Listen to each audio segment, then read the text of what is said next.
اللهم اهدنا فيمن هديت، وعافنا فيمن عافيت، وتولنا فيمن توليت، وبارك لنا فيما أعطيت، وقنا شر ما قضيت، فإنك تقضي ولا يقضى عليك، وإنه لا يذل من واليت، ولا يعز من عاديت.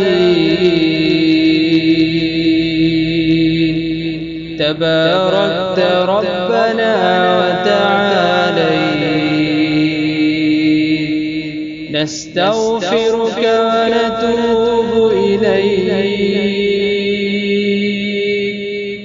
وصلى الله على النبي الكريم.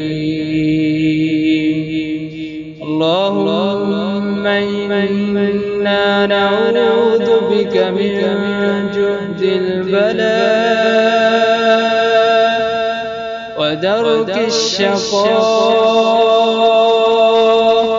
وسوء القضاء وشماتة الأعداء شر الوباء. اللهم ارفع عنا البلاء والوباء، وارحمنا يا أرحم الراحمين،